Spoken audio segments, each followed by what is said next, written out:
بسم الله الرحمن الرحيم. الحمد لله رب العالمين، والصلاة والسلام على سيدنا محمد وعلى آله وصحبه أجمعين. نواصل في هذه المحاضرة ما ابتدأناه الأسبوع السابق في محاضرات التكييف Cooling Rate Calculation، الفصل التاسع Heating and Air Conditioning for Residential Building، الطبعة الخامسة، محمود السعد عن محمود حامد. طيب، أخذنا بالأسبوع المحاضرة السابقة الهيت جين خلال الأسقف والأسطح.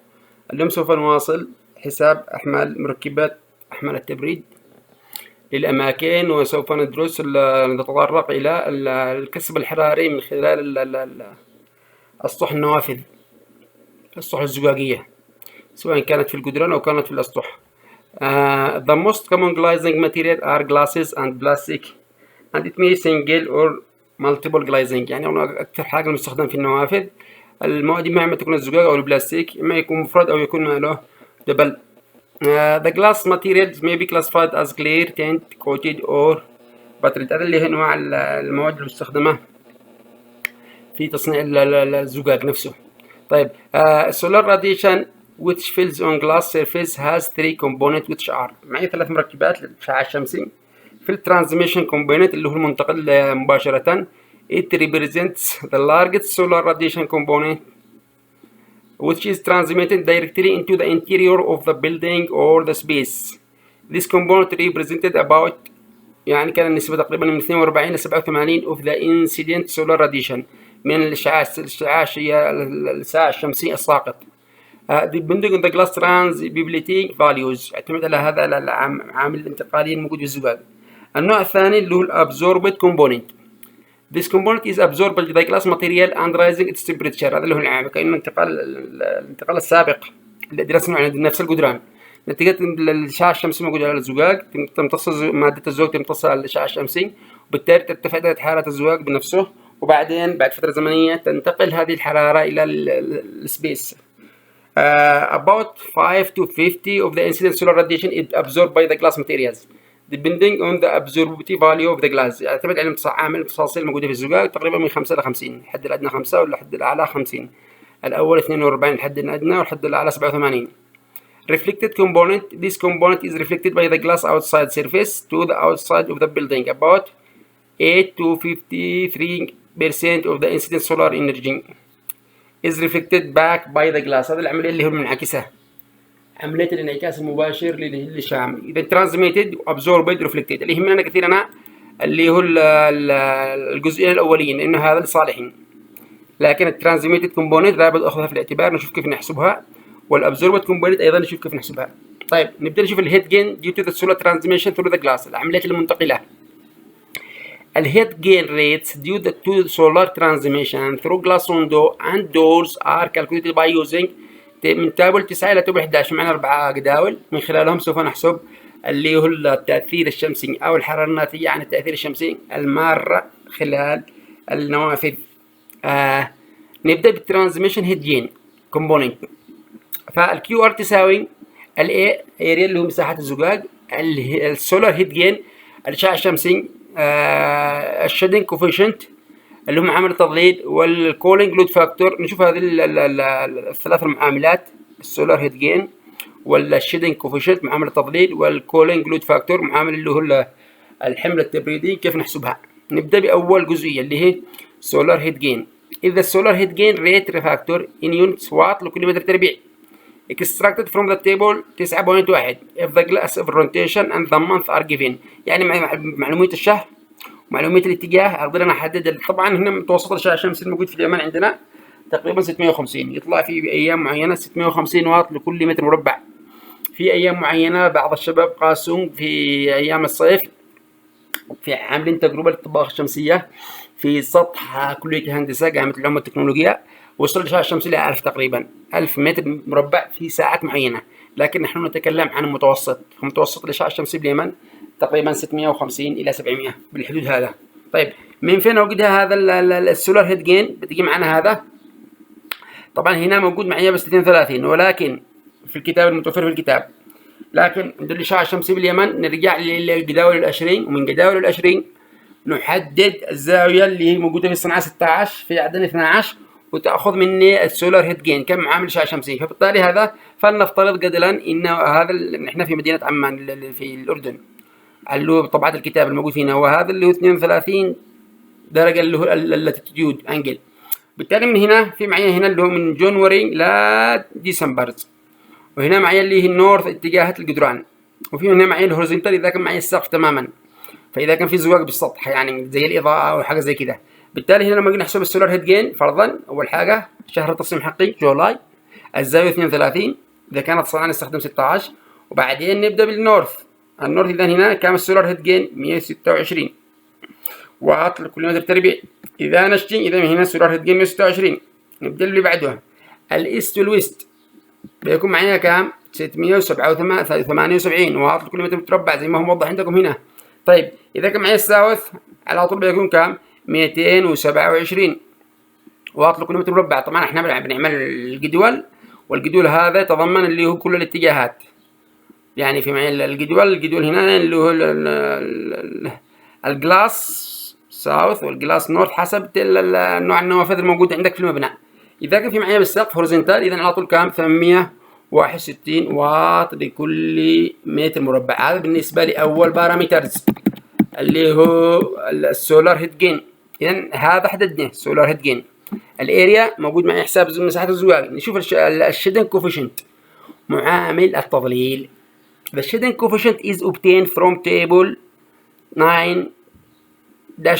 9-8 for glass window or glass door without interior shading. إذا كان ما فيش معي ماله إشعاع اللي هو تظليل داخلي بدون تظليل داخلي، أو the shading coefficient is obtained from 9-9 for glass window or glass door with interior shading. إذا كان معي ماله إضاءة تظليل داخلي. بنشوف الآن هنا إذا الاس سي اتش السي الاس سي نقول إما تكون بالتسعة 8 الجدول 9-8 أو الجدول 9-9.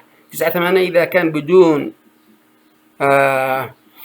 ظلال داخلي، وهنا إذا كان معي اللي هو ظلال داخلي ستارة أو حاجة زي كده. طيب نيجي نشوف الآن هنا هذا أخذني وضحنا تماما. نيجي نشوف إذا هذا اللي معي هنا. إذا 9-8 هذا اللي هو shading coefficient for glass windows without interior shading، ما فيش معي تظليل شمسي. هنا الموجود معي هنا type of the glass. الأول هذا single glass اللي هذا double glass وهذا insulated glass. هذا هنا ضروري ترجع للمهندس المعماري تستفسر منه إيش اللي هو مركب. غالبا عندنا single glass، في بعض المناطق double glass، لأنه هنا يعمل لي عزل وبنفس الوقت عزل للصوت. او اذا كان معنا انزلوتد جلاس مش عارف متوفر. اذا هنا الكلير اذا كان طيب اوف جلاس صافي، او اذا كان هيت ابزوربيد. هنا الريجولار البريد ريفلكتد نشوف الدبل، وهنا الكلير والهيت ابزوربيد. هنا اللي هو النورمال ثيكنس بالمليمتر، عاده عندنا 3 وكام 6. هنا السولار ترانسميشن اللي معامل الانتقال للزواج هذا نفسه.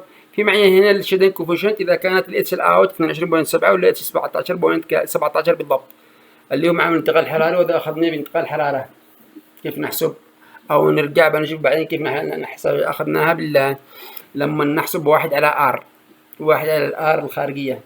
أخذناها بالباب الرابع لما كنا نحسب المقاومات حق الجدران. لما نحسب مقاومة الجدران أخذنا كيف نحسب الار ان، وهنا معي اللي هو حق الستركشر حق البيلدينج، وهذا الار ماله اوت.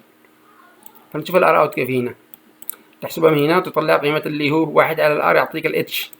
عادة أو خذ اللي هي الأكبر المعامل الأكبر عشان يعطيك يعني برضه يكون في عندك بلود كامل. فافترضا هنا أخذنا اللي هو الجلاس 6 ملم، وبالتالي والشيدنج كوفيشنت هذا. إذا السي اتش الاس سي كم تساوي؟ بوينت كام 994. طيب نيجي نشوف إذا في معين اللي هو with interior shading. إذا كان في معين اللي هو مع طفل داخلي او ستره داخليه. نجي هنا اللي هنا موجود معانا هنا طيب اوف ذا انتيريور شيدنج في معين نوعين، الرولر والفينيتين بلايند. الرولر بلايند هذا اللي هو تجيب يعني يجي هنا رول وهنا تنزل كده يطلع وينزل. هذا اللي هي بالنسبه للرولر. الشيدنج في معي فرضا يكون بالشكل هذا، ستائر بالشكل هذا. أول ما تسحب أنت من هنا تتغلق على طول، يعني تتغلق بالشكل هذا. هذا قصده اللي هو الأوعية، هذا اللي هي الفينيتينيان بلايندز، وهذا الرولر بلايندز. هذا تسحب كذا تطلع على طول. هذا بالنسبة للنوع. انت يرجع برضو المعماري وشوف معك ايش النوع الستارة الموجودة معك وحددت على طول. ففرضا هنا موجود معي الكلير باترنز، والكثافة والسماكة كان 6 ملم. وهنا معي اللي هي الأوبك، هنا معي الميديوم واللايت إذا كانت نوع الفينيتين بلايندز، كان فرضا نفترض معنا هنا الرولر بلايندز. بالتالي هنا وكانت دارك 59 أو كانت وايت بوينت كام 95. هذا اللي هو بالنسبة للشيدنج كوفيشنت، لحساب الشيدنج كوفيشنت إذا كان معي تظليل داخلي بالنسبة للويندوز. إذا أعتقد المعادلة اكتملت من معي، اللي هو المعادلة اكتملت معي هنا على طول، وأقدر من خلالها ما أحسب من الهيد جين. السولار هيد جين حسبناها، الشيدنج كوفيشنت عملناها، باقي اللي هو الكولينج لود فاكتور. الكولينج لود فاكتور تعال نحسب كيف نحدد الكولينج لود فاكتور. cooling load factor is termed as the cooling load factor represents the effect of the internal walls floors الانستنتونوس cooling load، التأثير اللحظي. فهنا في معي الكولينج لود، معي الجدول رقم 19 for the glass without interior shading if the building construction is specified as low, medium or heavy or construction and the interior is given. يعني إذا كان معي الاتجاه أو كان معي المبنى نفسه، أو بالحالة الثانية إذا كان في معي interior shading في معي الجدول رقم كام 9-11. أهم حاجة يكون معي السولار أور ولا الأورينتيشن، أقدر أحدد السي ال اف. طيب نجي نشوف الآن اللي هنا معي هذا اللي موجود الجدول 19 cooling load factor. هنا اللي هو without interior ماله shading. هنا السولار تايم قد احنا باليمن يهمنا من 6 إلى 17. طبعا في هنا قيم بس ما يهمنيش. أنا فرضا الديزاين حقي عند 15 زي ما قلنا بمنطقة الشرق الأوسط. عادة الساعة التصميم تكون كام 15.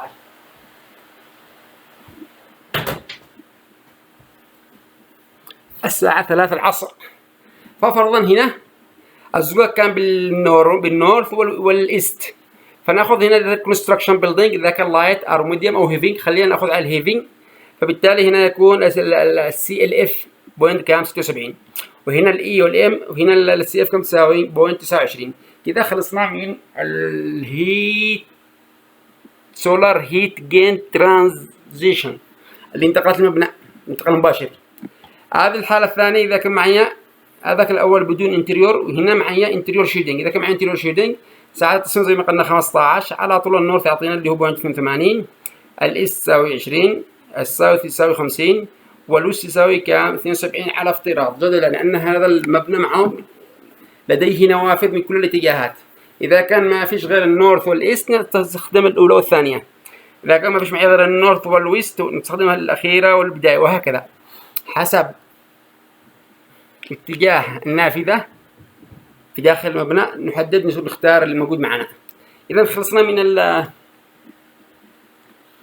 الهيت جين ترانزيشن. نتعلم الكونفكشن هيت جين ثرو جلاسز، يعني هذا اللي هو الناتج عن طريق امتصاص الأشعة الشمسية على الزجاج، وبالتالي ترتفع درجة حرارته وتنتقل. فسنستخدم نفس المعادلة اللي استخدمناها للأسطح، أو نفس المعادلة اللي استخدمناها للأسقف. بالتالي هنا الكيو كونفكشن تساوي اليو في الاي في السي ال تي دي كوركشن. اليو مع منطقة الحرارة للزجاج، فهذا نرجع لجداول نحدده كام. فرضا زي ما قلنا السنجل جلاس تقريبا 6 والدبل جلاس تساوي 3 كمصطلح يعني بشكل تقريبي، لكن يفترض انه واحد يعود الى الجداول الخاصة بالمواد يطلع قيمة اليو بالضبط.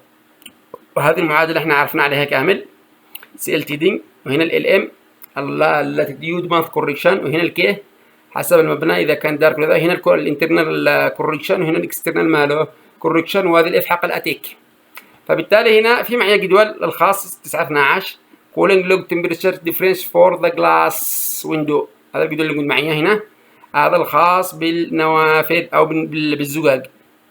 بالتالي هنا زي ما قلنا نفترض قبل نحقق ساعة التصميم 15 على طول تكون السي ال تي دي كم تساوي 8. بروح بعدين للجدول رقم 2 احدد ال زي ما حددنا الاسقف والجدران، وهنا حسب المعطى معك كم درجة الحرارة الداخلية وكم متوسط الحرارة الخارجية، تعمل كونكشن الداخلي والخارجي وتطلع قيمة الكيو ترانز كونفكشن بالنسبة للزجاج. طيب تعال نقول نشوف هنا هيت جين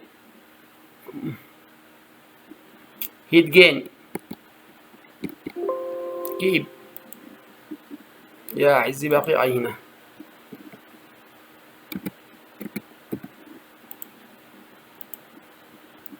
heat gain due to the abeliance الموجود معك بالمبنى. The heat gain rate for each abeliance can be estimated from the nameplate energy input rating. ترجع انت للجهاز اللي موجود معك من ذاك تشوف على حقه اللوحة كم مقدار الطاقة عشان تحسب من الحرارة. If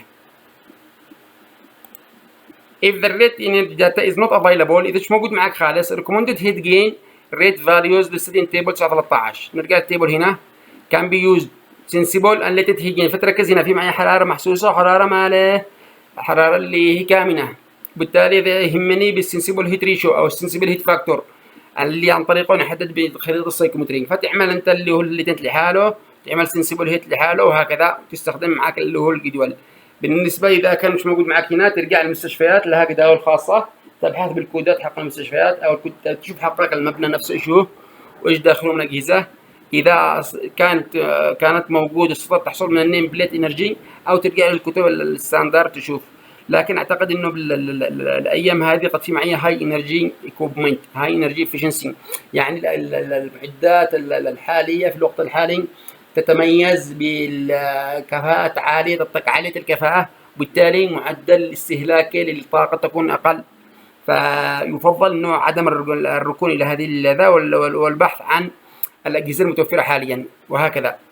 لأنه في الوقت الحالي في معي كثير بحوثات واهتمامات وتركيز على الانرجي افشنسي والانرجي كونزرفيشن مانجمنت، واغلبيه تتوفر انه كل ما كان يعني استهلاك الجهاز للطاقه اقل كل ما كان افضل، بل ان بعض الدول حددت معايير بقيم معينه، وإذا كان الجهاز هذا لا يتخطى إلى هذه القيمة ممنوع دخوله في عندنا أعتقد هنا بالثلاجات اللي هو 5 ستارز. إذا كانت 5 ستارز يعني يكون معناته ممكن يدخل الجهاز هذا البلد، إذا كان أقل من كذا ما يدخلش. عندنا باليمن ما فيش معانا هنا، ما فيش معانا بلوسيل تحدد لك هذه كفاءة الطاقة وكفاءة الأجهزة، وفي معي اللي هو هيئة المقاييس والجودة في مداخل البلد كامل، بحيث ان تعمل عملية فحص لأي جهاز، وإذا كان الجهاز هذا استهلاك الطاقة عالي أو الانرجي افشنسي حقه منخفض يمنع دخوله داخل البلد. بالتالي هنا مش مشكلة. نيجي نشوف هنا بلايندر، إذا كان معك بلايندر كم يكون معك هنا كذا معك كوفي هيتر وهكذا. هذا بعض الاكوبمنت الموجودة معنا، الفريزر وهكذا. ففي بعض الأجهزة معك اللي هو في معاها ليتنت هيت، في معاها سنسيبل هيت. طيب نيجي نشوف اللي هي sensible cooling load factor for abeliance، إذا كانت الحرارة محسوسة نفسها كم مقدارها. فنيجي نشوف هنا total hour of operation فرضا معين اللي هو الكوفينج، ونقول هنا آلة معينة تشتغل كم 10 ساعات. بالتالي هنا بعد 10 ساعات أنا أحسب كم hour after on بعد ما نشغل الجهاز هذا على طول. بعد الساعة الأولى يشارك لي بالكولينج لود فاكتور 0.06، بعد الساعة الثانية 0.68. أنا ساعة التصميم حقيقة كم تساوي؟ قلنا 15. فرضا هذا ابتدى الساعة كام؟ 8. الجهاز هذا يبدأ يداومه فرضا مستشفى أو أوفيس يبدأ من الساعة 8 يبدأ يشتغل، والناس يداوموا هنا كام؟ 10 ساعات ساعة العمل الموجودة هنا. فهنا أول ما دخلوا هنا شغلوا الجهاز، ساعة التصميم حقيقة كم تساوي؟ قلنا هنا 15. بحث من 15 إذا شو يكون 9 10 11 12 13 14 15 7 ساعات. إذا التصميم حقيقي هنا عند النقطة 7 بيشارك لي بكم لود بوينت كام 85. إذا كانت ساعة التصميم حقيقي 16 بتكون هنا، إذا كانت 17 بتكون عند النقطة كام 9 وهكذا. إذا كان ساعة التصميم حقيقي عند النقطة 11 بترجع للأسفل هنا وتشوف عندك قيمة كام الكولينج لود فاكتور أو الكولينج كود فاكتور اللي يشارك به هذا الجهاز الموجود معي داخل الحيز اللي نشي يعمل له عملية ماله عملية تبريد. طيب فرضا هنا زي ما مكتوب عندنا هنا عفوا الوركينج اوبريشن 10 ساعات، الديزاين اور 15، ستارتنج وورك الساعة 8. إذا السي ال تي دي كم تساوي؟ 18 يا حاج. طيب ستارتنج وورك باقي ار.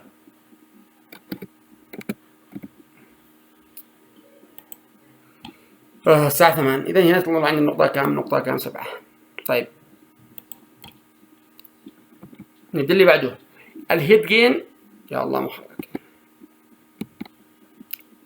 الهيت جين due to the lighting بالنسبة للإضاءة.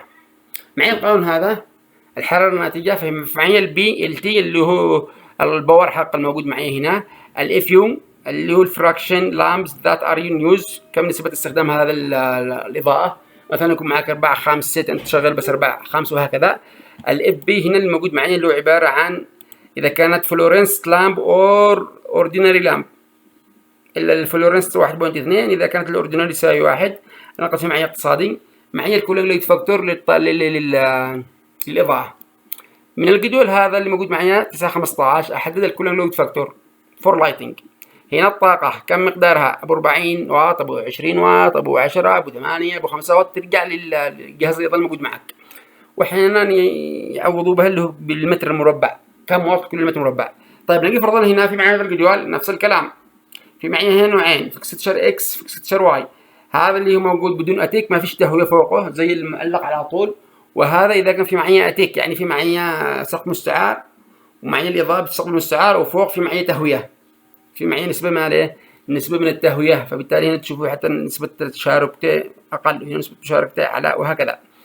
هنا عدد ساعات العمل، في معي 10 ساعات عمل ولا 16 ساعه 16 ساعه، عاد في اجزاء اكبر. يعني نيجي نشوف فرضا هنا الديزاين حقيقة عند 15، دائما ناخذ عند 15 بدي الشغل الساعة 8. إذا نشوفكم معي هنا لأن النقطة كام؟ 7. شبقي الكولينج لود فاكتور كم تساوي؟ 85. تختار هنا من الكولينج لود فاكتور نطلعه هنا، وبعدين نحسب حسبنا الكيو الموجود الناتجة عن اللي هو الإضاءة، الناتجة عن الإضاءة، الحرارة الناتجة عن الإضاءة. لأن أخذنا هنا الأبيليانس واللايتنج والحق الزجاج. ننتقل للي بعده الهيت جين ديو تو ذا اكيوبمنتس، الناس الموجودين بالأشخاص. إذا الكيو اكيوبمنت اللي هو حق الناس المشغلين المكان تساوي ان عدد الأشخاص في الكيو سنسيبل الحرارة المحسوسة اللي يشاركوا بها، في الكولينج لود فاكتور نجي نشوف كم قيمته، زائدا الكيو ماليه لتنت. الكيو سنسيبل الكيو لتنت فين وجد هذا؟ من الجدول 4 2 أخذناه بالباب الرابع. معك عدة نشاطات تايب اوف اكتيفيتيز، وهنا معي السنسبل هيت والليتنت ماله هيت، وهنا الحرارة المتسربة، وهنا الديسيبيتد من الادلت مولز، وهكذا. بس ما علينا شاقة. وهنا الطيبكال ابليكيشن، وين الناس هذم؟ بمسرح، بنايت كلاب، بهوتيلز، ابارتمنت، ريستورانت، وما الى ذلك. ففرضا هنا ناخذ اللي هو ستاندينج لايت وورك ووكينج، شغل بسيط وإشارة يعني مشي بسيط هنا، يعني كأنه محاضر، المحاضر موجود داخل محاضرة أو شغل داخل مكاتب. فبالتالي هنا يشارك هذا باش يكون بكام؟ 75 واط لكل بورسون، وهنا كان بالليتنت 55 واط لكل بورسون. يبقى اللي هو الكولينج لود فاكتور. الكولينج لود فاكتور هذا موجود معي، كيف نقدر نحسبه الآن؟ هنا نروح للجدول 4 3. خلوا بالكم هذا كله بالباب الرابع. 4 3 الكولينج فاكتور هذا أعتقد بالنسبة للطبعة الجديدة. الطبعة القديمة موجود في الفصل الجدول هذا موجود في الفصل الرابع، والجدول هذا موجود في الفصل التاسع. لكن بالطبعة الجديدة هذه اللي 2005 كله موجود، ب 2011 كله موجود بالباب الرابع. طيب نيجي نشوف الآن هنا نفس الفكرة. الديزاين فاكتور ساعات التصميم 15، عدد ساعات العمل 10 ساعات. بالتالي هنا أجي عند النقطة 7 أدخل طلعت لي اللي هو سي ال اف كم تساوي؟ 0.83. أعوض بها هنا واحسب الكيو الناتجة عن الأشخاص الموجودين داخل الحيز نفسه.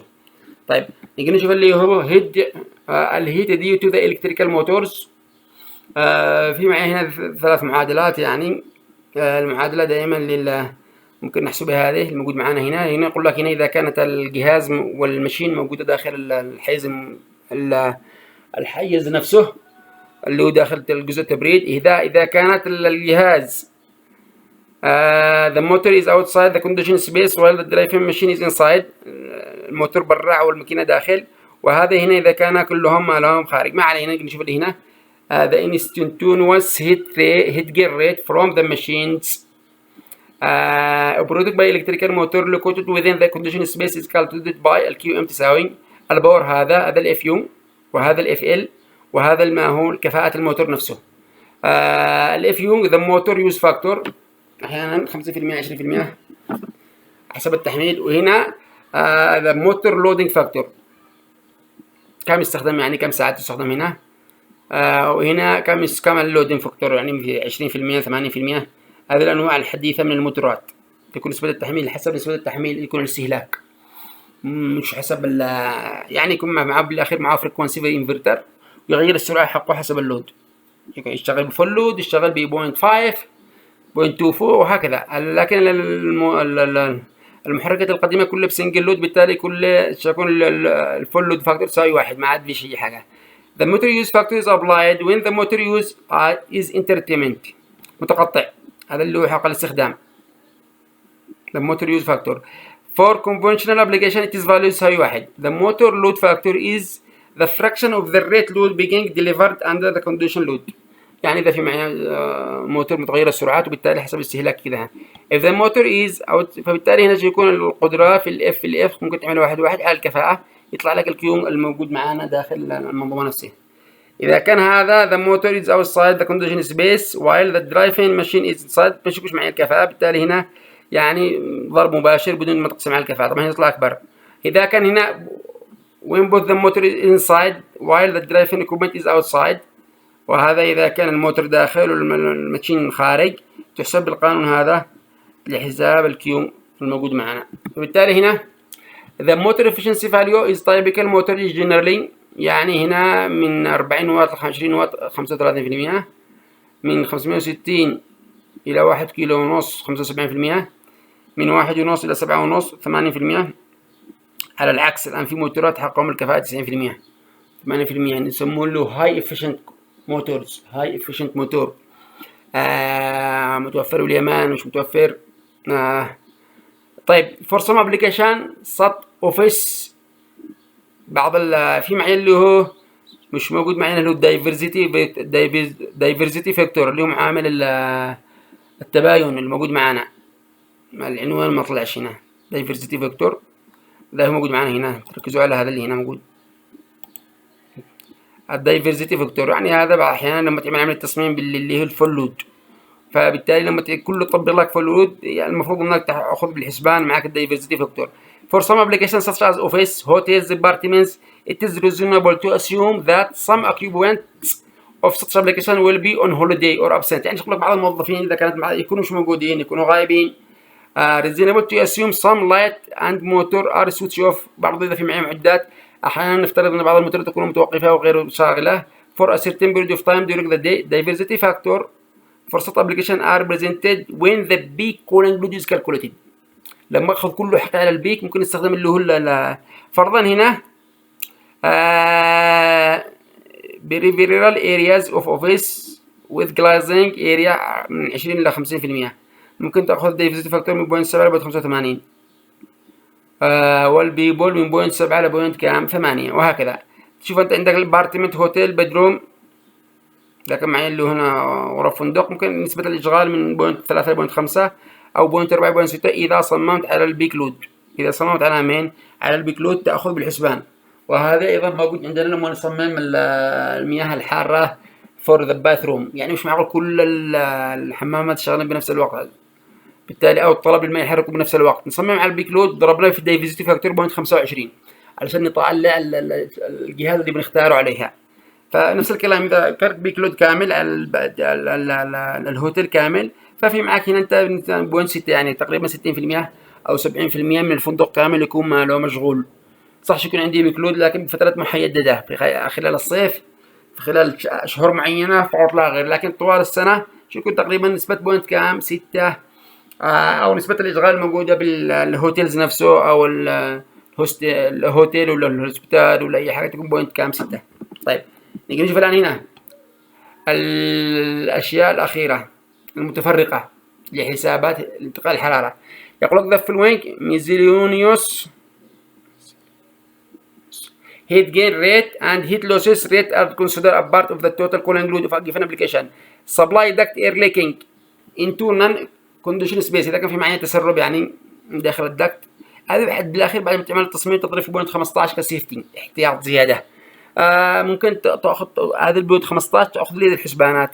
الهيت جين باي ذا فان اور ذا بلور، الهواء اللي يسحب داخل المكيف، فالموتور هذا ترتفع حرارته يحصل له عملية ماله تبريد بالهواء، بالتالي يعتبر لود مضاف للعلاقة. هنا سبلاي اند ريتيرن داكت سيستم هيت لوسز ريت، وايضا اذا كان في سبلاي والريتيرن اللي هو الدكتات التهوية، هذا برضه تعتبر من الاحمال المتفرقة اللي ممكن تاخذ بالحسبان. طيب تعال هذا الديزاين منوال اخذنا الاسبوع الاول. بالاخير زي ما قلنا اذا في معك اي مشروع انا بطلب منك بالاخير الديزاين منوال. زي ما قلنا اذا كنت تشتغل على برنامج او تشتغل على سيموليشن مهما كان لابد بالاخير انا اطلب منك غرفه معينه او مساحه معينه، اقول لك جيب لي التصميم حقها باليدوين واشتري منك الديزاين منوال هذا. فهذا اديت التاريخ، البروجكت، روم نمبر، هذا الظروف الداخليه، هذه الظروف الخارجيه، هذا الاوتسايد من تمبريتشر، وهذه الادجنت سبيس تمبريتشر اذا كان في معايا غرف مجاوره غير مكيفه، وهكذا. هذا تحسب منها الادجسنت اللي هي المنتقله، تحسب اللي هو الاي والبي وهكذا. هنا اللي هو السولار افكت ترانزميشن هيت جين، هذا اللي هو الايست جلاس، الساوث جلاس، الويست جلاس، معنا ثلاثة اتجاهات للنوافذ. الاريا، السولار هيت جين، الشيدنت كوفيشنت، الكولينج فاكتور نحسب هذا اللي هنا موجود معايا. وهنا الكونفكشن ديو تو سيل تيدنج سواء كانت للجلاس او للولز. هذا الولز ايست وولز، ساوث وولز، ويست وولز، كانه الشرق والغرب والجنوب، الشمال كانه ادجسنت او حاجه زي كده. طيب وهنا ما هو الايست جلاس، الساوث جلاس، الويست جلاس، والسيلينج. هذا بالنسبه للسي ال تي دي. واحسب هذا ايضا اذا كان في معي زجاج. هذا الجلاس خلاص تمام، قد موجود الجلاس موجود معنا هنا، هنا موجود معي الجدران، وهذا ماله الاسطح، اذا كله متكامل فاحسب حق اللود تماما.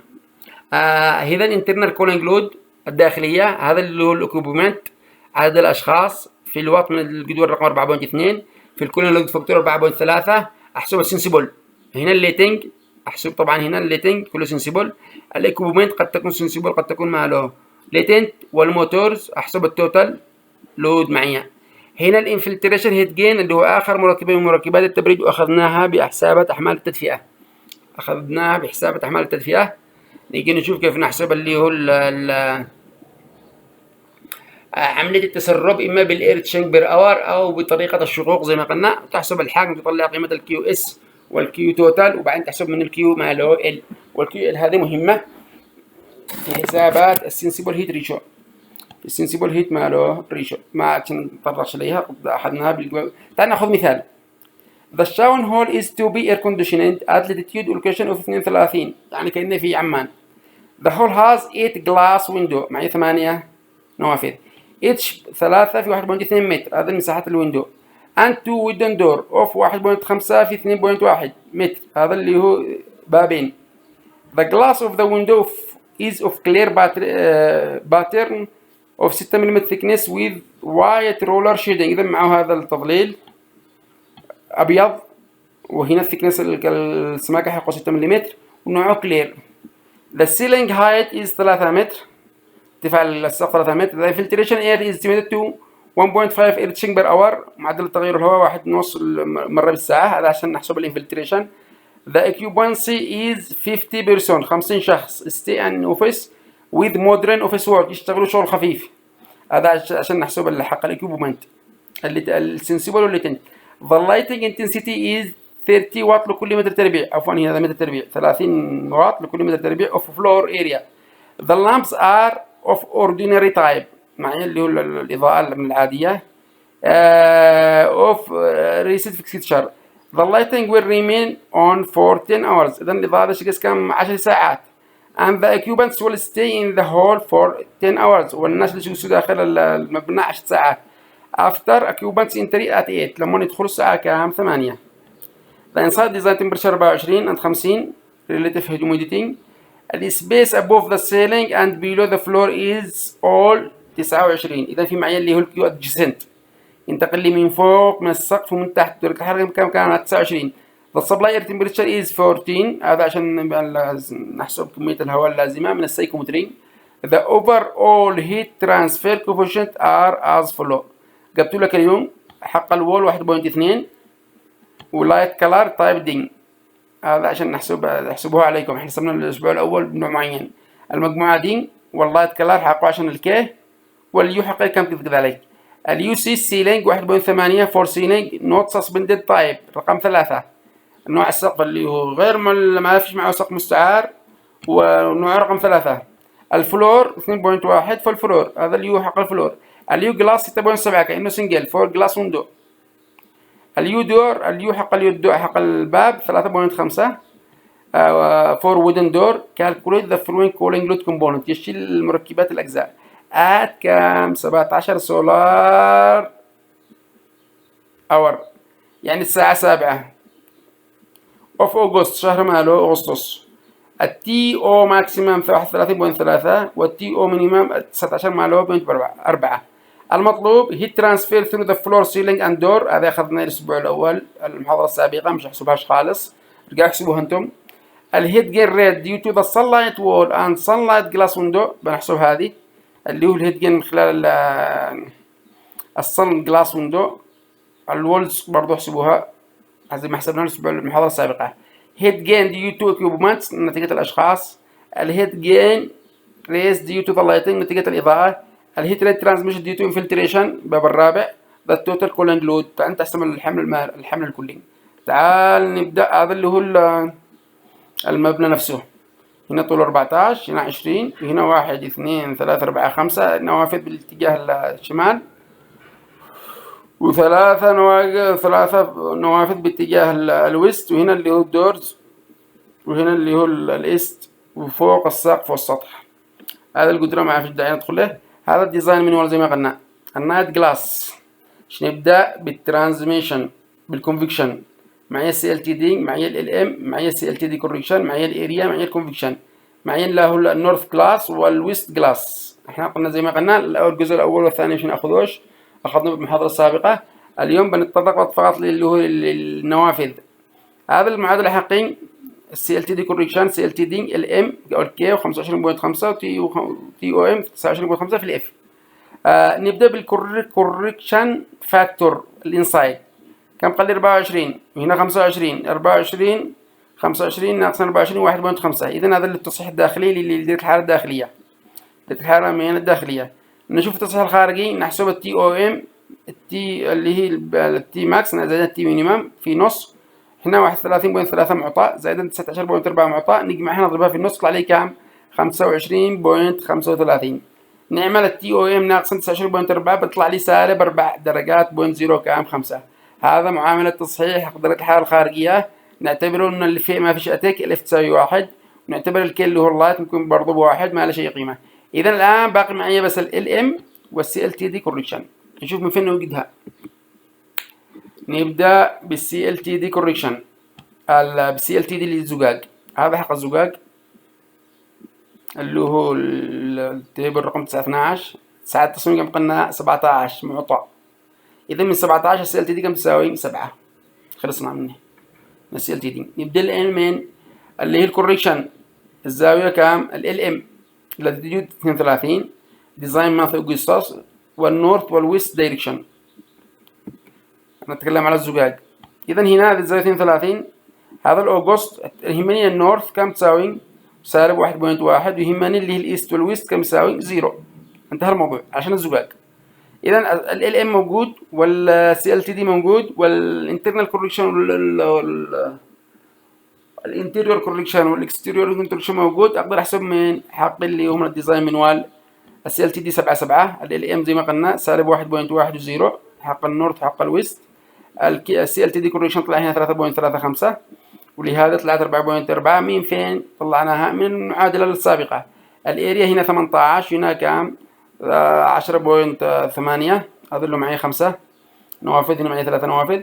طلعنا الكيو كم تساوي 404 322 واط بالنسبة للزجاج الموجود معنا. هذا اللي هو الترانزميشن.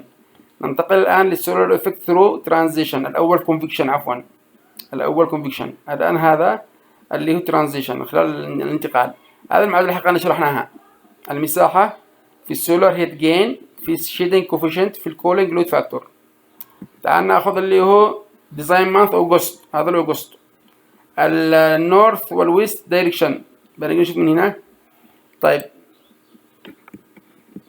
عفوا المفروض هذا النورث، اذا يطلع لي اللي هو السولار هيت جين بالنورث كام تساوي 117، وهنا الايست والويست نحسب من الويست كام 600 وكام 91. اذا حددنا السولار هيت جين. نجي الان للشيدنج كوفيشنت. ايش قال لي؟ كلير باترن اوف 6 ملم ثيكنس ويز وايت رولر شيدنج. اذا هذا الرولر شيدنج، هذا الوايت الموجود معايا هو سنجل جلاس، والكلير باترن والحق السماكه كام 6 ملم. تطلع لي الكولينج الشيدنج كوفيشنت كم تساوي 25 لهما الاثنين 0.25. طيب والشيدنج كوفيشنت هذاك طلعت 691 وهذاك طلع 111 تقريبا. ايش باقي معي الان؟ اللي هو الكولينج لود فاكتور with interior shading. طلع معي interior shading. ساعة التصميم كم تساوي 17 حددتوها.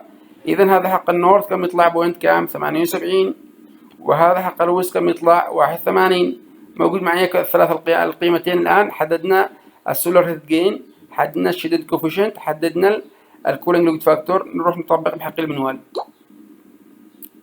طبق بحق المنوال. اذا هذا المنوال الحقي، هذا السيرفيس النورث جلاس زي ما قلنا السولار هيت جين 717 وهنا 691. الشيدنج كوفيشنت 25 الكولينج لود فاكتور زي ما اخذنا من السابق 0.78 و 0.81. الاريا 18 10.8.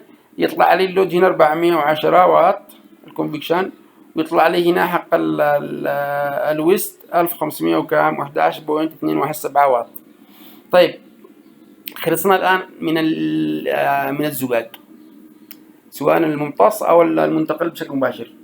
الآن ننتقل للإكوبنسين. كم قال صاحبنا 50 شخص يشتغلون مودرن أوفيس وورك، شغل بسيط.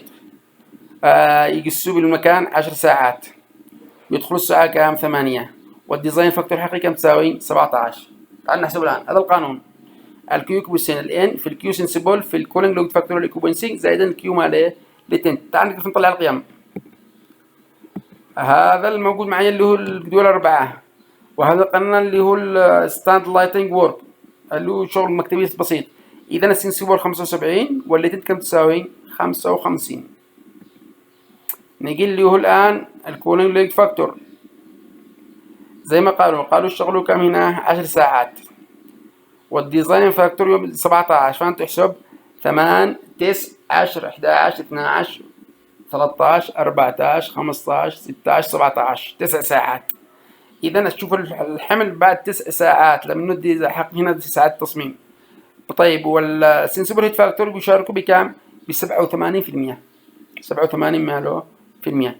اذا الكيوكوبنسي تساوي هنا الكيوكوبنسي 50 عدد الاشخاص 75 واط اللي هو السنسبل هيت في الكولينج لود فاكتور سنسبل 0.87 زائدا الكيوليتد كم تساوي 55. نحسبها هنا مع طلعت الناتج هنا. تحسبوها كم يطلع معك الناتج من الكيو ماله الكيوبنسين. بس يفضل تعمل السنسبل لحاله والليتنت لحاله وبعدين تجمع، والسنسبل والليتنت لحاله عشان نحدد السولار هيت جين. مهم جدا في تحديد السولار هيت فاكتور او السولار هيت ماله ريشو. مهم جدا هذا نحسبه بالشكل هذا عشان اشتغل على السايكومتري. نحدد الانفلتريشن والاتش الداخلي والخارجي، من خلاله نحدد كمية الهواء اللازمة لنقل التبريد. تعال هنا الليتنت اللايت اخذنا الزجاج طلعناه كامل، اخذنا الاشخاص طلعناه كامل، يبقى معي اللي اللايتنج. طيب اللايت هذا القدرة في معامل الاستخدام في نوع اللمبة مضروبا في الكولينج لود فاكتور. طيب هنا الباور قبله واط لكل متر تربيع، فعشان نضربه بالمساحة. المساحة 14 في 20 يطلع لها كام 280.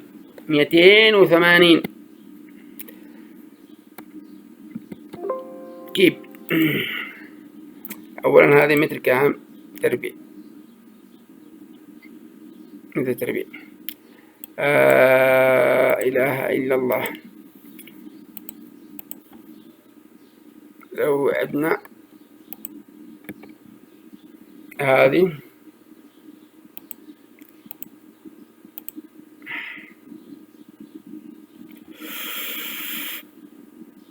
75 مضروبا في 0.87 تساوي زائدا 55 تساوي مضروبا في كام؟ في 50. كم تساوي هنا؟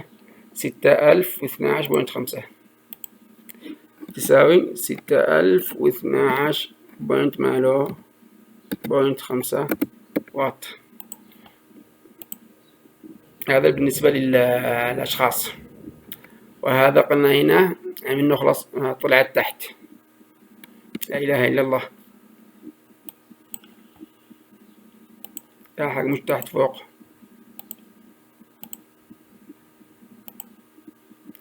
إذا 30 واط لكيلومتر تربيع فول اريا. The lamps are ordinary. الإف حق تساوي 1. The light remains 10 ساعات، والإف يو تساوي 1، والإف بي تساوي كام؟ اللي هو 1. بالتالي نحسب هنا الكيو 30 اللي هي في 280 مساحة. نشوف الكولينج لود فاكتور. الكولينج لود فاكتور زي ما قلنا هنا نعتبره النوع اكس اللي بدون تهوية. نوع اكس بدون تهوية. عدد ساعات العمل كام؟ 10 ساعات. الديزاين فاكتور حقي هنا زي ما 17 ساعة. عند النقود الساعة يعطينا المعامل كولينج فاكتور كم تساوي؟ 84. اضرب 30 في 180 في 0.84 يطلع لك 7000 وشوية واط. 7000 واط. 7000 واط معناته 7 كيلو، معناته 2 طن فقط لا غير للإضاءة. والأشخاص طلع كم معنا من قبل؟ 6000، معناته برضو 2 طن. هذا 4 طن. ونشوف بعدين بقية الكومبوننت.